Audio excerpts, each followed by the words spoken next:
germinate as soon as the soil is warm enough for the seed to come up, and you get a little head start on getting your lawn in good shape. And I hate to be this pessimistic, but probably the weekend that we just got out of, that last glorious weekend, that's probably not going to happen again. But if that did so, would that throw some of that dormant seeding out of whack? No, because the soil is cold enough Okay. that the temperature variations are not going to heat the soil up that much. That soil is a pretty big buffered system, and it tends to even out the warm temperatures that we'll get. I doubt that we're going to get up into the 70s anymore. I think last weekend, although I wasn't in town, it was very enjoyable, I think. So, yeah.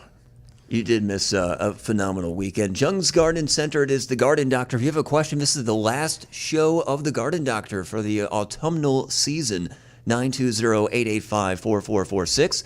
If you have a question, maybe about houseplants, could be something outside the home.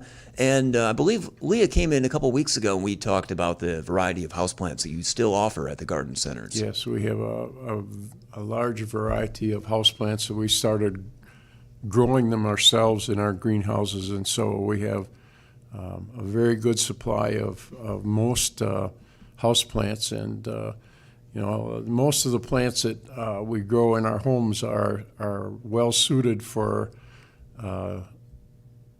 less than optimum sunlight, and so you can grow a fiddle leaf fig or philodendrons and things like that kind of keep something going in your home when everything is kind of dormant outside. And so we have a really good selection of houseplants in different sizes, lots of decorative pots that you can put them in.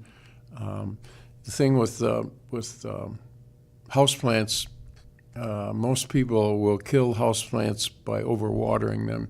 What you want to do is make sure that you water them heavy when you water them, and then you let them dry out and you feel the soil. If the soil feels moist, don't water. If the soil feels dry, then you water, and water heavy, in sort of a same way that we have when we get rain. When we get rain, we sometimes get 3/4 of an inch to an inch, and then we have a week or a week and a half without rain. And so you're kind of mimicking the way things happen outside. Problem with overwatering when you water on a certain schedule is that it plugs the soil pores up with the water, and the roots can't breathe, and it puts them under some stress, and that's when root rots start to become a problem. So, yeah. So I guess when it comes to watering houseplants, it's kind of like baking a cake. If you stick a Q-tip into the soil and it comes out wet, you don't need to water it. But if it comes out dry, water heavy again. Right. Yep. And so, there are a lot of things you can do outside. I mean, the leaves are falling. You don't want to let the leaves on your lawn for too long, because that will shade the grass, having something on top. And if you leave a tool or something on top, you see how fast the grass gets yellow. The grass needs to be exposed to the sunlight. So keeping the lawn clean of leaves. And those leaves make excellent compost for the soil. So you just run them through your lawnmower and put them in the compost pile. Put a little fertilizer with them, because the plants will pull most of the nutrients that they have out of the leaves before they drop them, and then they'll compost, and you have great organic matter for your soil. It all gets recycled. If you have a question for the Garden Doctor, give us a call, 920-885-4446. We've got a couple calls right now. Let's head to the phones and say good morning. What's your question for the Garden Doctor? Hi, good morning. I had called last week, and I had a question about arborvitaes. Okay. And I noticed a browning in the center, and it was suggested that I fertilize with mere acid, which I did the same day. Okay. But I forgot to ask, will that green out in the spring of the year, or is it just going to stay like that? No, the brown, once the foliage is brown, it's toast, because especially with arborvitaes, they're not shade tolerant, so they actually shade the inner foliage out. But what it will do is it will create more growth on the outside of the plant, and that way you can prune it back and get it nice and thick so you don't see the inside of the tree. If you ever plant a hedge of arborvitaes, wherever they touch, they don't have foliage, and so if you lose one of them or you take one out, you'll find that there's no foliage where the plants are touching. But no, if you fertilize it, what you're doing is you're fertilizing so the roots will grow this fall, and you'll have a much nicer growth next spring. All right. Well, thank you for all the great advice. Well, thank you for calling. Thank you for the questions. Let's head back to the other line and say hello, good morning. What's your question for the garden doctor? Good morning. Can you hear me? Yes. Yeah. Oh, I'm getting a busy signal on my phone, but I'll ask the question. I also have a question about arborvitaes. Okay. I have a string of about maybe 30 of them, and they're around 30 years old. Okay. And at the very top, the top 6-8 feet, something got in there and tore off all of the branches, and the stem is completely bare of branches now for 5-6 feet. And I was wondering what got in there to do that. I don't know if you've ever seen that before. It happened once before, about 2 years ago, and that tree did recover. However, now there's about maybe 3 or 4 of them that the Okay. same thing happened. Boy, that's a good question. It actually looks like some animal got up there and had a fight with another animal and just tore the heck out of it. Well, what I'd suggest is the same thing I suggested for the lady. Fertilize the arborvitaes both for the foliage and on the ground, and what'll happen then is the top of the tree will regrow over that area. I suppose it's too high to get up there and clip any of it out. Yeah, it's about 40 feet high. Yeah. Yeah, that's what I would do, is just kind of fertilize, get it growing well, and the top of the tree should compensate for that. But as for what caused it, I don't know of anything plant-wise that would cause that sort of a thing. I don't. Yeah, I don't think it has anything to do with the plant. But something must have got in there that tore all the little branches off. Yeah. Yep, I have no idea what would have done that.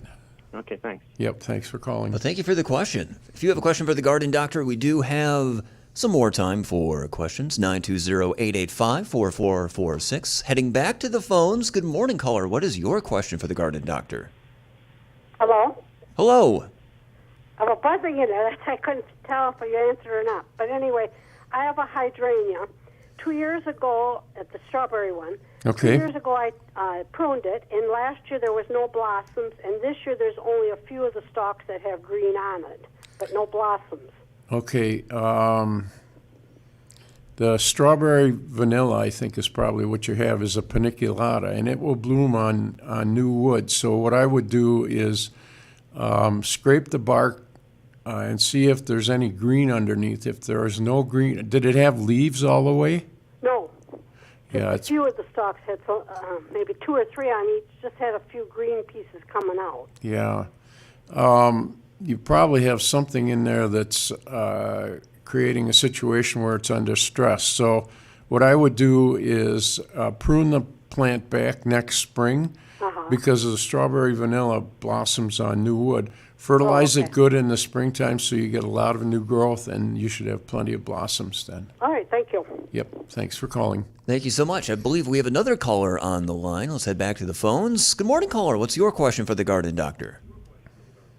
Hello? Hi. Good morning. Yeah. I was wondering about the dahlia bulbs. Is it time to dig them out? Yes, definitely. The dahlias, the top should be brown or black by now. So what you do is you cut it off right maybe 4 or 5 inches above the ground, and then carefully dig around it so that you don't remove any of the tuberous roots.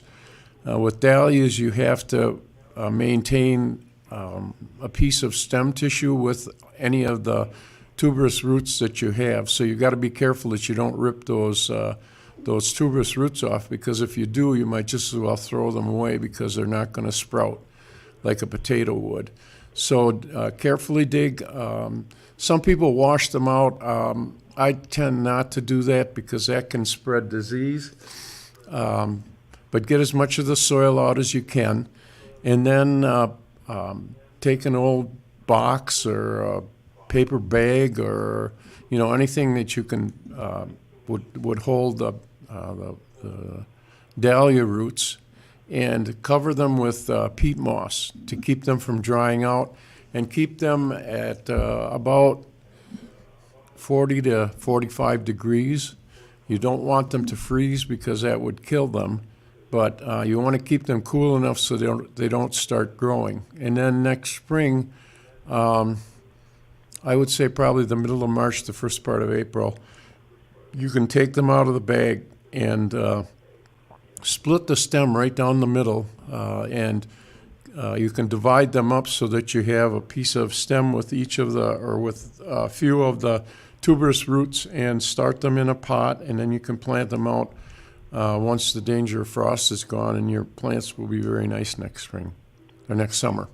And what about the hydrangeas? You don't cut them down to the ground, do you? It depends on the for the winter hydrangea. now? Yeah, it depends on the hydrangea that you have. Some of them need the wood that grew this summer to blossom next spring, and some don't. And so the best thing to do is to prune them after they bloom.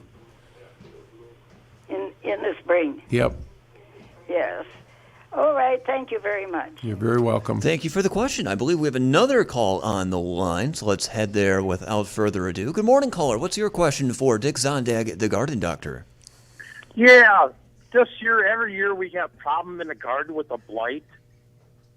And this year I put this black matting down, for the weeds for landscaping. Okay. Figured I get away from the blight, but I still got it back. So I'm thinking it's something in the soil. What kind of blight on what plants are you talking On about? tomatoes. On tomatoes. Okay.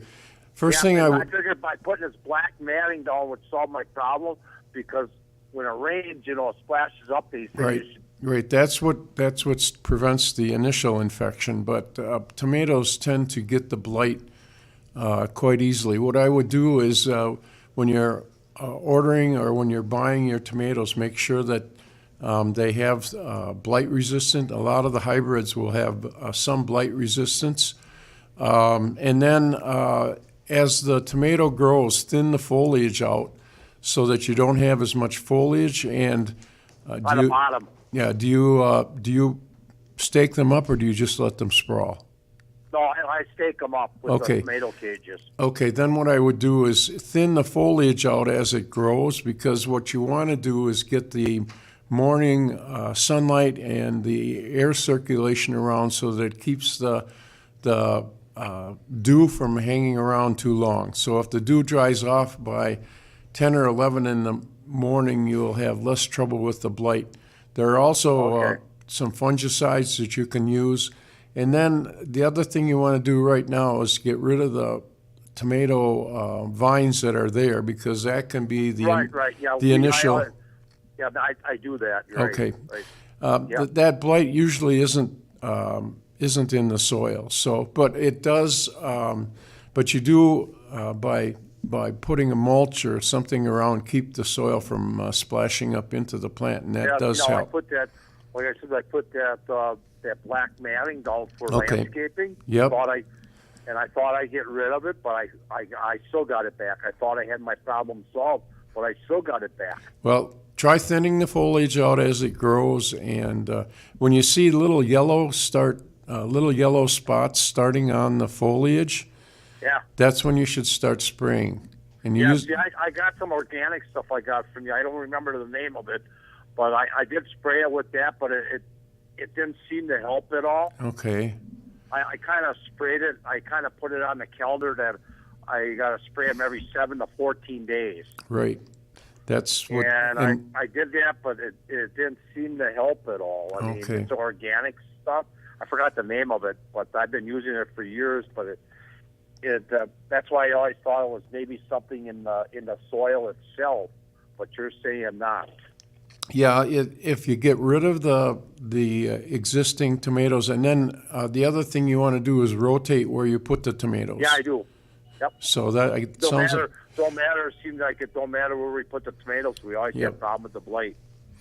well, that's what I would do. Thin the foliage out as it grows so that you don't have such a heavy amount of foliage, and then make sure they're in full sunlight, at least in the morning sunlight, so the plants dry off, and Okay. that should help with the blight. Okay.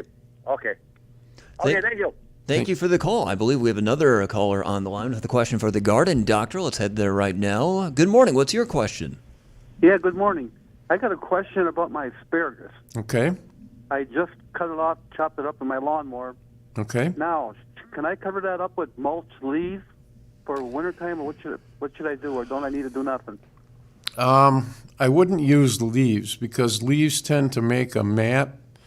Probably isn't going to hurt the asparagus, but mulching your asparagus will help keep the weeds down. I'm going to do that with my asparagus as soon as the foliage is pretty much dead, so you can Right. chop them down. But I wouldn't use leaves. Leaves you want to put in your compost bin, but corn. So you know, I should buy like a bag of mulch, and Yep. but what, 3 inches thick, 6 inches thick, or yeah, I would say 3 inches is plenty. 3 inches all Yep. the way around, all Yep. over top of it? Yep. That should do her. Hey, them little red seeds that are on the branches in the fall here. Right. Can a guy knock them off and leave them sit in the ground, or should I just take them out of there? Well, that's the seed that asparagus have male and female plants, and that's the seed for next, for another year. And so, if the berry gets black, that means that the seed is mature, and you can let it drop in. It might germinate and give you more asparagus, but it's Probably kind of not. neutral whether you want to leave them or take them away. It doesn't Okay. really make much difference. Thank you very much for the info. Okay, thank you for calling. Thank you so much for the question. If you have a question for the garden doctor, we can maybe fit in a couple more. 920-885-4446. Going back to, I think it was the dahlias. You mentioned the tuberous roots. Right. Is that with most plants what we don't want to be washing the roots because it might spread disease? There are some that I do. I mean, when I dug the glads this year, I washed them off to get the soil off them. And it kind of depends, if the soil is the right moisture capacity, it usually comes off pretty nicely. And a little bit of soil on the roots is not going to hurt it at all. And so, the problem with using water is that it tends to spread disease unless you really dry them off. You'd have to leave them out in the sunlight for a few days to make sure that the plants are completely dry before you put them in storage, because anytime you have excess moisture around, it's going to cause the rotting organisms to grow. I mean, they need that moisture to start multiplying, and so if you do wash the roots off, and a lot of the videos that you see on YouTube, show people washing the roots and getting them all clean. If you're going to dry them out completely, that's okay. Mm-hmm. But if the soil is mostly off, leaving a little bit of soil on them isn't going to hurt them at all. Don't be so obsessed about the cosmetic of your No, roots. you don't, Long because they're going to story go short. underground anyway. Exactly. I believe we have another caller for Dick Zondag, the garden doctor. Let's head back to the phones. Good morning, caller. What's your question? You are on the air with the garden doctor from Jung's Garden Center. No question today. Well, that's all right. If you have any questions, you can always see one of the many fine staff members at Jung's Garden Center. You guys have 5 different locations in and around the We area. actually have 6. Well, we It's- have five permanent, and the one in Appleton is a pop-up store, and we're looking at another one. So So I wasn't technically wrong. no, you're not.